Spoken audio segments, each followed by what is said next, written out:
Pour la 9e année consécutive, l'association Bizarre Populaire propose une exposition de photographie en plein air sur les murs du jardin Raymond VI. Dans le quartier Saint-Cyprien et à proximité du musée des abattoirs, vous aurez donc la possibilité de faire un voyage en mélancolie. Je trouve que c'est un très joli mot qui est plutôt inusité aujourd'hui. Enfin non, plutôt il est assez vulgarisé maintenant. Il a été inusité pendant un certain temps.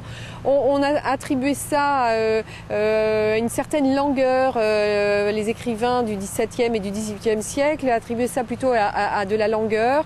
Dans le monde contemporain, c'était beaucoup plus de la tristesse. La mélancolie, moi je l'attribue plutôt à la langueur et j'aimais bien cet état, non pas de tristesse, mais de langueur.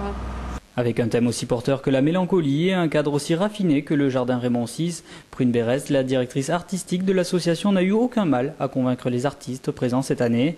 Un plateau relevé avec en vedette Michael Kenna. Ce qui lui plaisait, c'était d'exposer en extérieur. C'était la première fois que ça lui arrivait. Il en avait un petit peu marre en fait des galeries et des musées, m'avait-il dit, et que ça l'amusait d'exposer en extérieur.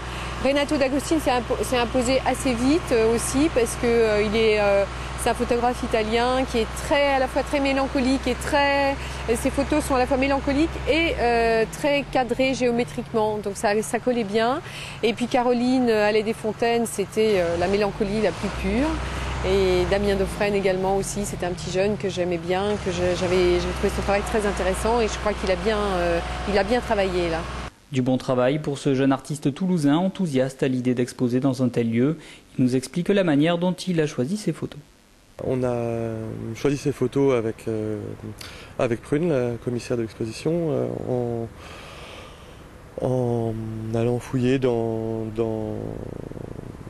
les photos une sélection que je lui ai apportée l'année dernière, en essayant par rapport au thème qu'elle a proposé de construire une histoire qui soit une histoire photographique et qui soit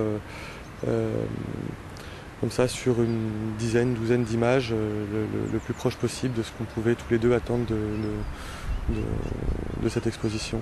Vous avez donc jusqu'au 29 septembre pour profiter ou pas de cette exposition. Ce qui m'intéressait, c'était aussi que le public de ce jardin puisse passer, se promener en voyant, en regardant, en s'installant devant une photo ou en les ignorant totalement, juste en passant. En fait, c'est ça la liberté et la vie d'une photo, c'est qu'on peut s'arrêter ou l'ignorer.